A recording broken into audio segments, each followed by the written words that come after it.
Hola, estimados estudiantes. Hoy vamos a hablar sobre la nutrición en el adulto mayor. Quisiera que hagan un esfuerzo mental, unos segundos para pensar que sus abuelos les están pidiendo ayuda, o su mamá o su papá, y le dice, oye, ¿qué cosa es bueno que pueda comer yo? ¿O qué debo dejar de comer? ¿Cómo harían? Pónganse a pensar en esto para asesorar correctamente a su abuelo o a su abuela. Pero que vaya más allá de decirle, pues, oye, no comas grasas, no comas esto, no comas el otro, ¿no? Porque que vaya de tal manera que prácticamente con tips puedan ustedes asesorar de la mejor manera a sus abuelos. Eh, para esto vamos a tocar estos temas que están en la agenda, pero yo quería destacar por qué es importante la nutrición, ¿no? La nutrición es indudablemente un determinante para la longevidad y para una buena longevidad. La nutrición modula el proceso de envejecimiento. Se puede ser un sustrato para condiciones crónicas de salud, vayan bien o no, y para la evolución, es parte de la prevención y del tratamiento. Y además, los problemas nutricionales por exceso o por defecto son también frecuentes en las personas mayores. ¿Qué es lo que no debe pasar? Aquí viene la pregunta. ¿Es normal ser desnutrido cuando uno es o obeso cuando uno es adulto mayor? Desde luego que no. Los cambios fisiológicos que se producen y que algunos los vamos a revisar rápidamente en esta presentación, porque sí van a tener una extensa lectura, no explican que una persona mayor, por los cambios fisiológicos, sea desnutrido o malnutrido. Es verdad que existe una anorexia de la persona mayor o una hiporexia fisiológica, que se da por después veremos por varias cosas, pero es un factor de riesgo. No es normal no tener hambre, no es normal no, no comer, no es normal bajarse de peso bruscamente. Una de las consultas más frecuentes que ustedes van a tener cuando traten con personas mayores es, doctor, mi mamá no come o no come nada.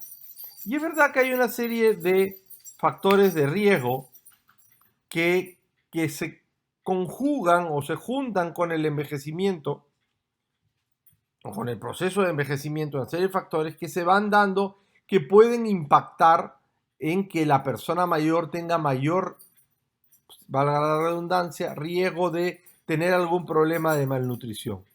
Y ustedes están viendo infecciones, problemas de la movilidad, el dolor, restricciones dietéticas, el médico que dice, ya no puedes comer nunca más esto, nunca más puedes comer el otro, fármacos, en la lectura ustedes van a ver una serie de fármacos que interfieren en la absorción de ciertos medicamentos, por ejemplo, la metformina, por ejemplo, que interfiere en la absorción de vitamina B12, la colchicina que interfiere en la absorción de la vitamina B12 y algunos alimentos que también pueden modular la respuesta o cambiar la respuesta de la vía farmacocinética y farmacodinámica de algunos fármacos, como pasa, por ejemplo, con la toronja y las estatinas, que puede aumentar y multiplicar hasta más de 10 veces el riesgo de toxicidad, ¿no?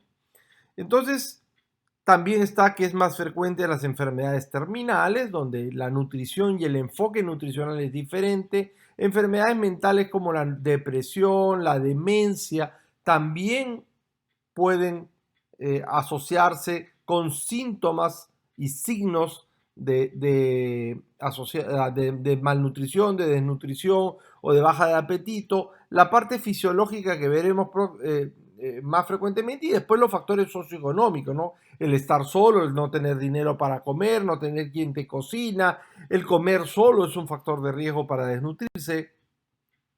Y aquí rápidamente una serie de factores implicados en la anorexia o la llamada hiporexia fisiológica del envejecimiento, que puede, a veces no todos son directamente, a veces con el envejecimiento se pueden a veces incrementar con el uso de ciertos fármacos o con la distribución que la persona mayor pueda tener de grasa, por ejemplo, aumento del tejido adiposo que tiene disminución de testosterona o en relación con la acción de la leptina, alteración del gusto, del sabor, del olfato, disminución de la grelina, aumento con la cistoquinina, disminución del compliance del fondo gástrico, del antro gástrica y una serie de cambios neuroendocrinos a nivel del hipotálamo. Todos esos ustedes los van a poder revisar en la lectura. No quisiera perder más tiempo en esto, pero que sepan que esto no explica que la persona mayor no coma. Lógicamente, todos estos cuadros y estos cambios son peores en un adulto mayor inflamado. Y por eso es que la vía de la inflamación, esta inflamación crónica, está asociada pues con caquexia, con sarcopenia, con desnutrición. Veremos ahora la diferencia entre sarcopenia y caquexia. Les decía yo hasta ahora que los problemas nutricionales son muy frecuentes en las personas mayores, pero lamentablemente son infravalorados. Miren que esta es una literatura, y lo he puesto a propósito, antigua, porque esto se sigue repitiendo. El 5% de los adultos mayores aparentemente sanos en la comunidad pueden presentar malnutrición calórico-proteica sin diagnóstico, y estos van a ser los que van a demandar probablemente el ingreso más frecuente a una unidad hospitalaria o mayor discapacidad. ¿Qué es lo peor? Lo peor es que cuando se hospitalizan pueden desnutrirse más. La prevalencia de desnutrición o se pueden hacer sarcopénicos o la incidencia de sarcopenia la hemos visto en la clase, es bien alta, ¿no? En hospitalizaciones. Y lo peor de todo es que luego, después de 2 semanas de hospitalización, como les estaba explicando, hasta 3/4 de los adultos mayores que tenían parámetros nutricionales normales a su ingreso experimentan un deterioro de los mismos. Bueno, ustedes dirán, bueno, pero en el hospital se le hace un diagnóstico nutricional y se interviene. Eso no pasa tampoco. Solo se hace diagnóstico de nutrición, este es un estudio, pero hay miles como estos, que se hace el diagnóstico del 52%, o sea, la mitad de los pacientes que ingresan con un peso menor de 45 kilos y con otros criterios antropométricos de malnutrición, pero no se considera el diagnóstico al ingreso. Y lo peor es que al alta tampoco se hacen recomendaciones específicas para malnutrición en la mayoría de los casos. Lo saben bien que aquellos que son dinapénicos obesos, o sea que tienen poco músculo y mucha grasa, o desnutridos, tienen mucho mayor tiempo estancia hospitalaria, con todos los riesgos y costos que significa desde el punto de vista de la persona y del sistema de salud. Estas son algunas data de algunos estudios en el Perú, hay algunos más grandes. Esto es de déficit y de problemas de bajo peso, pero también hay estudios de obesidad. Y la obesidad pues es una epidemia mundial, ¿no? Y ataca a todas las edades. Lo que pasa es que aquí hay un estudio nuestro donde se ve que sobre todo hay sobrepeso, y esto se refleja en el resto de estudios también, más que obesidad u obesidad mórbida, pero aquí viene un problema. Ustedes saben que los depósitos de grasa varían con la edad y es un tema de compartimentos, ¿no? ¿Dónde está la grasa? ¿Qué tan tóxica es esta grasa? ¿Qué tan inflamada es esta grasa? ¿Qué tanto esta grasa que se aumenta y se deposita, ya sea entra en el músculo, visceral, subcutánea, que no es igual, por supuesto, metabólicamente hablando, se relaciona o va de la mano con pérdida de músculo o no? Y eso nos hace ver que los parámetros tradicionalmente usados, como el índice de masa corporal, pueden engañarnos, ¿no? Ustedes ven acá una persona que tiene un mismo índice de masa corporal, 30, pero como pueden ver en rojo, su cantidad muscular es completamente diferente. Ya por los conocimientos que hemos visto el que tiene más músculo estará más protegido de discapacidad, de toxicidad de fármacos, de reacciones adversas a tratamientos, a menor riesgo de neumonía. Y esto nos hace ver nuevamente la misma imagen que les puse cuando hicimos la clase de sarcopenia y fragilidad, ¿no?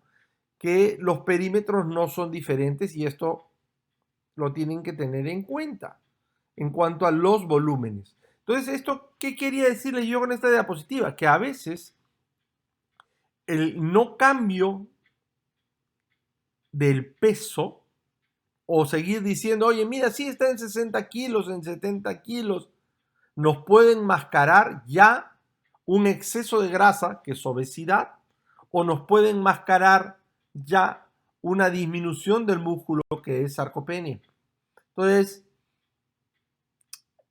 hay que tener cuidado solo con los parámetros antropométricos. Y es acá cuando llegamos a la valoración nutricional y a sustentar lo que yo les estaba diciendo, que el índice de masa corporal puede que no sea la mejor manera para medir obesidad, pero tampoco, y sobre todo en personas mayores, donde solamente indicar bajar de peso guiados por el índice de masa corporal nos puede llevar a crasos errores como se ve en la figura. Es más, en adultos mayores, el bajar de peso es mucho más perjudicial que engordar 5 kilos. Bajar 5 kilos es mucho más perjudicial que engordar 5 kilos. Esos son datos del estudio Seneca, que se hizo seguimiento durante muchos años en personas mayores de 65 años que vivían en su casa. Y se observó que por cualquier causa de adelgazamiento era más de 5 kilos era más perjudicial en cuanto a sobrevida que subir de peso. Y miren qué pasa en las personas muy ancianas. Las personas mayores de 80 años. Este es un estudio de 12 meses en personas mayores de 80 años. Y fíjense ustedes cómo aquellos que tenían índice de masa corporal menor de 20 mueren más. Y aquellos que tenían índice de masa corporal considerado un poquito de sobrepeso no mueren tanto. Entonces, ojo con la indicación, y tiene que ser muy individualizada la indicación de bajar de peso. Y esto tiene que ver con algo que yo no lo voy a explicar ahora, pero se llama el metabolismo reverso. Lo pueden buscar y lo podemos discutir en el foro. Por lo tanto, se ha hablado, y acá están algunas de las bibliografías que yo les estaba diciendo, inclusive de un efecto protector en la obesidad de las personas mayores que se enferman. Y pasa a veces que los adultos mayores gorditos que se caen se fracturan menos que los flacos. Entonces, si bien los parámetros antropométricos se usan, y puede usar los parámetros antropométricos que estudió y que va a leer ahora en la lectura, hay una gran discusión, es el peso, todo, sobre todo sirven cuando varían.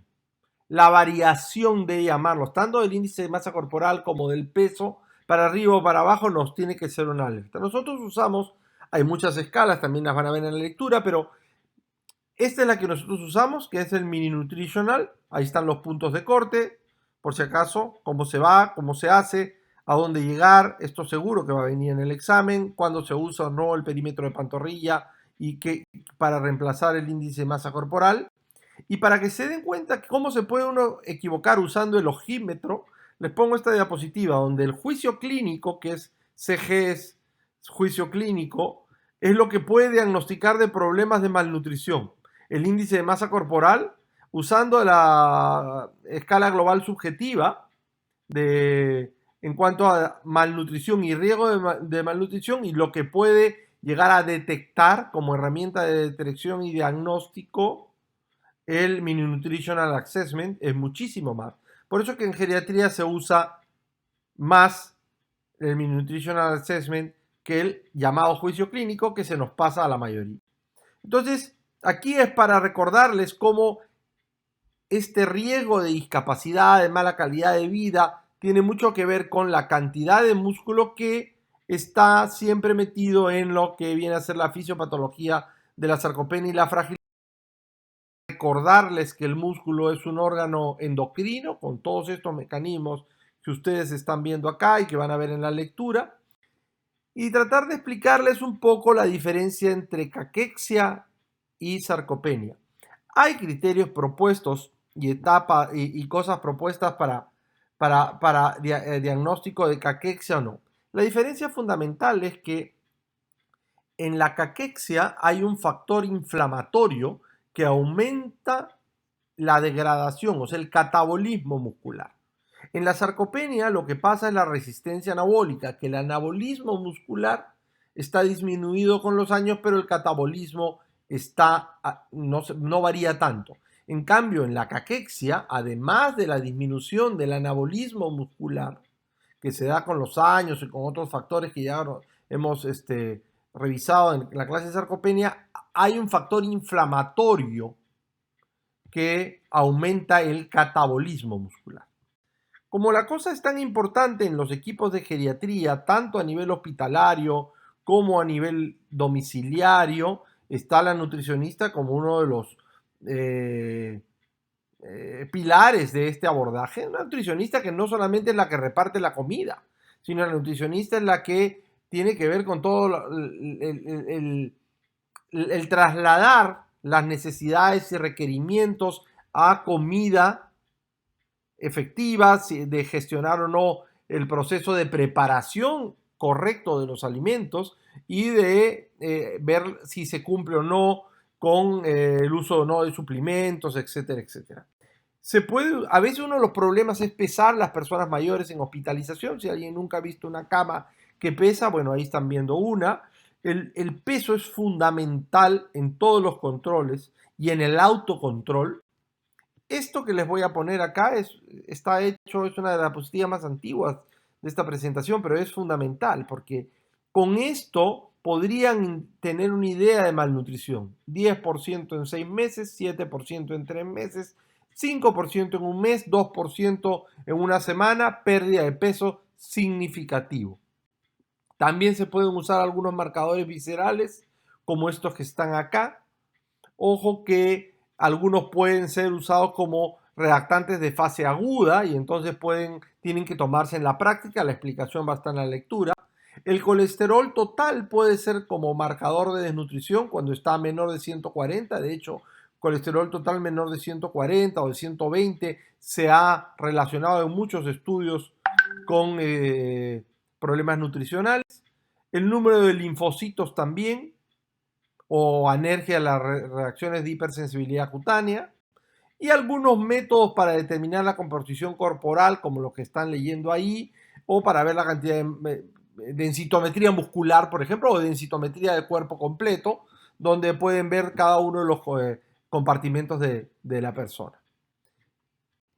Una cosa fundamental en el abordaje y en el tratamiento tiene que ver con el cálculo de los requerimientos.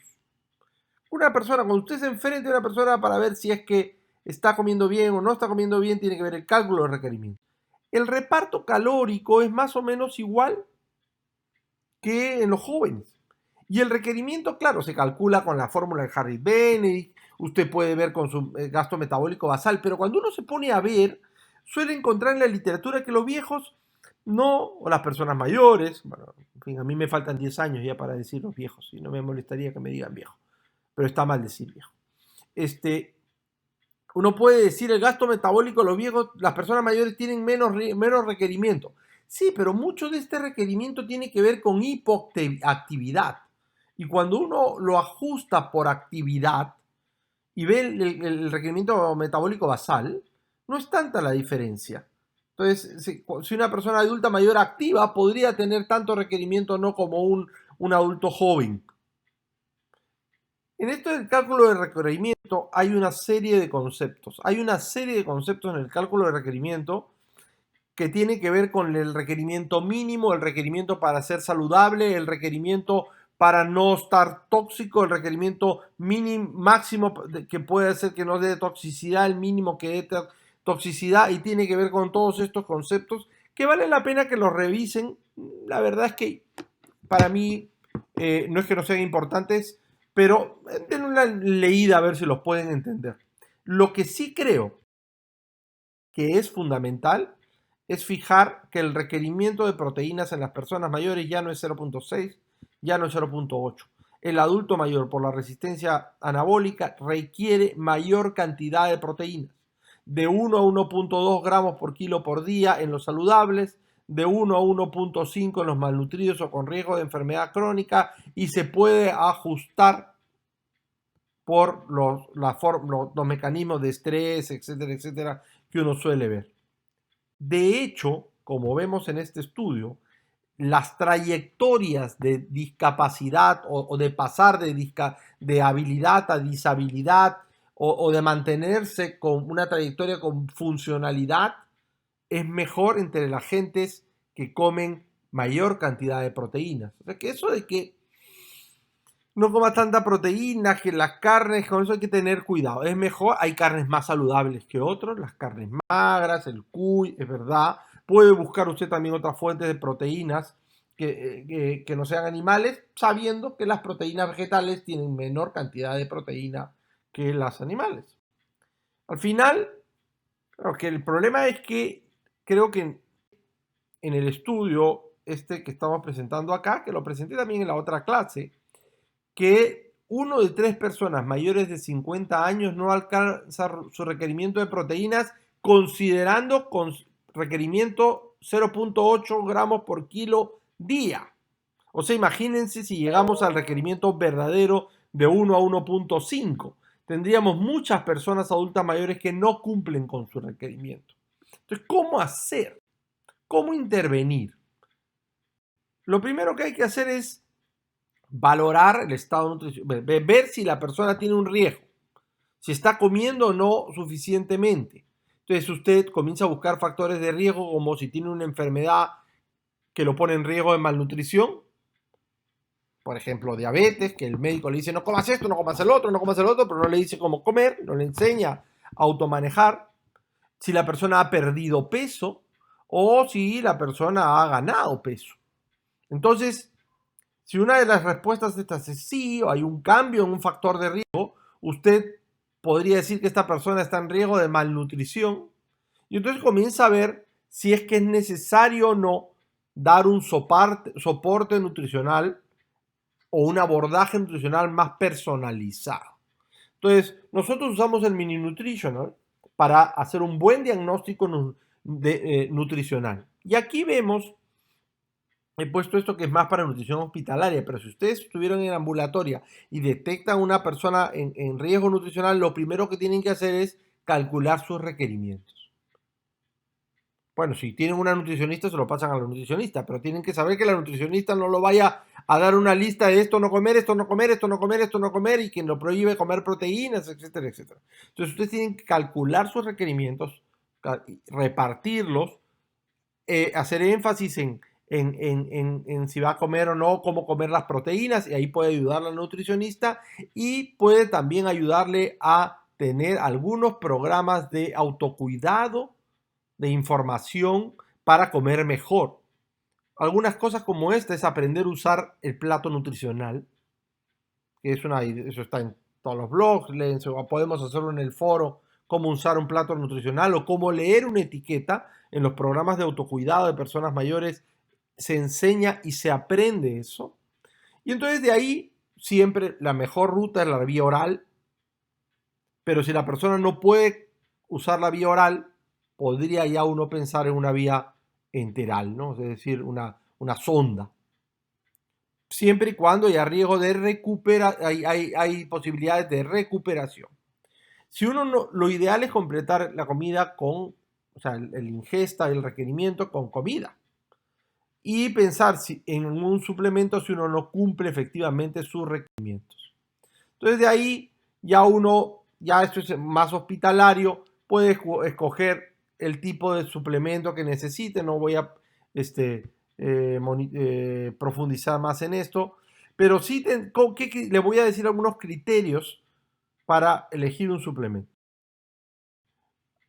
Primero tienen que ver un suplemento que tenga alto contenido de proteínas, de aminoácidos, sobre todo leucina, porque la leucina tiene un efecto insulina-like, o sea, un efecto que no solamente sirve como ladrillo para construir músculos, sino que también tiene cierto efecto anabólico.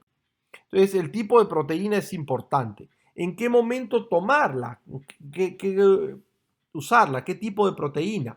Bueno, si es una proteína de absorción rápida, se da generalmente después del ejercicio. Si una proteína como la comida, se puede dar en intervalos, como vamos a ver ahora, en intervalos, repartida en intervalos.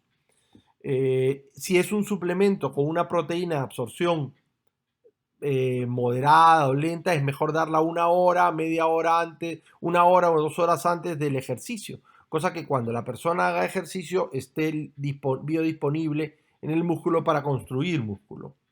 Y en algunas condiciones especiales, pues, que hay trastornos de absorción, etcétera, etcétera. Esto les quería explicar si uno quiere repartir las proteínas, porque parece que hay una tasa máxima de estimulación, ¿no? De anabolismo con mayor cantidad de proteínas. ¿Por qué se da mayor cantidad de proteínas? Porque dar mayor cantidad de proteínas recupera el anabolismo que se produce con la disminución de los años. Otra de las cosas que se puede usar es el HMB, ¿no?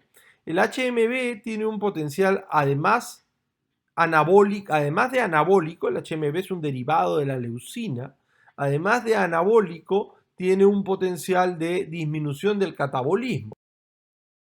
El HMB actúa estimulando la síntesis proteica a través de la vía del mTOR, disminuye la degradación proteica inhibiendo la vía del NF-kappa beta y aumenta la miogénesis a través de las células satélites. Uno de los problemas que uno tiene cuando uno está en el hospital, porque es un sitio donde se desnutre mucho la gente, es decir, oye, ¿quién paga o no un suplemento oral, ¿no? Y si es costo efectivo. Esta es una revisión de 44 millones de episodios de ingresos hospitalarios y se ve que el usar un suplemento oral disminuye la estancia hospitalaria, disminuye los costos y disminuye la probabilidad de readmisiones en este estudio de Philipson, ¿no? Una de las cosas fundamentales es tener cuidado con qué suplementos da, ¿no? Hay un montón de bamba y de cosas raras y hay todo un negocio alrededor. Una de las cosas que hay que tener bastante cuidado en las personas mayores son los micronutrientes y las vitaminas.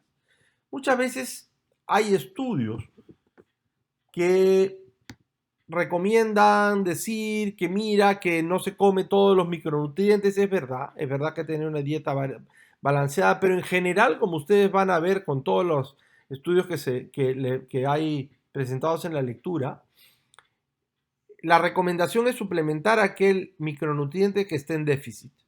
Entonces uno puede hacer dosajes, ahora está de moda la vitamina D, que tiene que ver con el músculo, con la demencia, con la inmunidad, hasta con el tratamiento del coronavirus.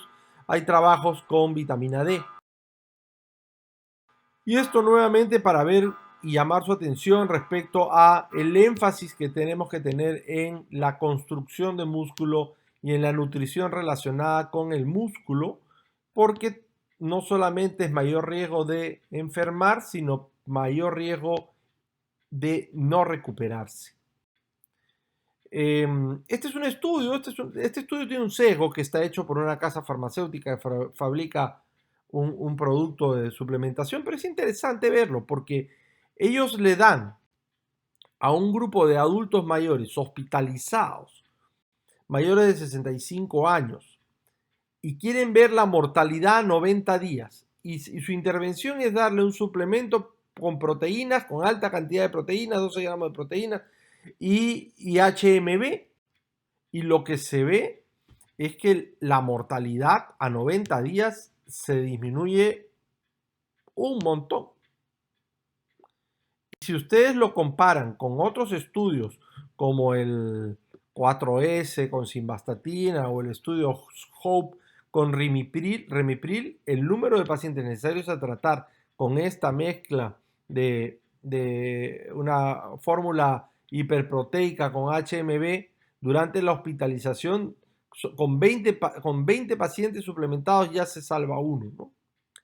Otro concepto fundamental importante en la nutrición y sobre todo en pacientes que van a entrar a cirugías selectivas es la prehabilitación. La prehabilitación es el preparar a la persona para que entre a la cirugía, que lo va a tener un poco con disminución de la movilidad y con aumento del catabolismo, la mejor forma posible. La prehabilitación está basada en ejercicios, sobre todo multidominio, con énfasis de fuerza y con la optimización de la ingesta proteica. Hay casos como la fractura de cadera, que la suplementación proteica está plenamente documentada. Aquí es cuando yo les digo que no se olviden de hacer ejercicios, que la nutrición es muy importante, pero el ejercicio es más importante. La nutrición es muy importante, pero el ejercicio es más importante. Si ustedes hacen dieta, no comen para que les entre la ropa, eso no va a funcionar tanto como hacer ejercicio. Porque si ustedes hacen dieta y dejan de comer, lo que van a perder es músculo primero antes que grasa. Por lo tanto, van a perder peso, pero poco volumen. Si hacen ejercicio, van a perder grasa. Y eso va a ser peso, pero mucho volumen. Por lo tanto, entre el pantalón y la falda.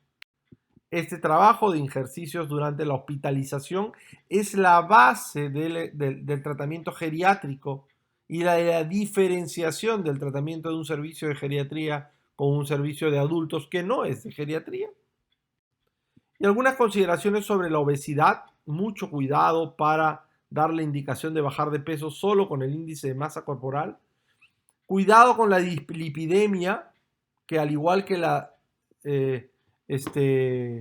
obesidad, tienen este problema de metabolismo reverso. Es decir, una persona de 90 años que tiene 250, 230 de colesterol y está funcionalmente bien, la van a obligar a bajar el colesterol si a ella el colesterol no le hizo nada. Y además, ¿cuánto tiempo tiene que pasar para que yo tenga el beneficio de haber bajado el colesterol? Que pasa como 6 o 7 años. Entonces, mucho cuidado con por ser esclavo de los biomarcadores. Nutrición en pacientes terminales es otra cosa. Ya ahí vamos a tener un seminario sobre eso. Y les decía yo, cuidado con las fórmulas no artesanales. Es verdad que se usa mucho la crema, la fórmula que se pasa porque abarata el costo. No son mejores que cuando uno usa, me refiero a las sondas, ¿no? Pero siempre es mejor completar los requerimientos a través de comida. Y la sonda nasogástrica la gastrostomía percutánea, eso está restringido, y aquí está viendo los pros y los contras, básicamente para las personas que tienen pronóstico de recuperación. No está indicado en personas con demencia terminal usar sondas nasogástricas ni sondas de gastrostomía para mantenerlos vivos sin ninguna calidad de vida. Eso lo vamos a ver después. Y la última cosa, pero no es menos importante, es la respuesta a si todos los adultos mayores tienen que usar multivitamínicos. Como ustedes ven acá, en todos estos estudios, no han demostrado que usar multivitamínicos prolongue la vida a nadie, ni mejore la calidad de vida. Hay inclusive algunos estudios que empeoran eso. Tengan mucho cuidado cuando recomiendan bajar de peso para que vean que esto no es tontería, es verdad. Se ve, está obligado a bajar a 60 kilos, pero no se le dice cómo. Entonces, siempre hay que tener una estrategia y por eso los cuidados los programas de autocuidado son fundamentales. Espero que disfruten la lectura. He tratado de hacer una presentación corta, a 20 minutos, para que se dediquen más a leer y cualquier cosa la discutimos en el foro. Muchas gracias y hasta pronto.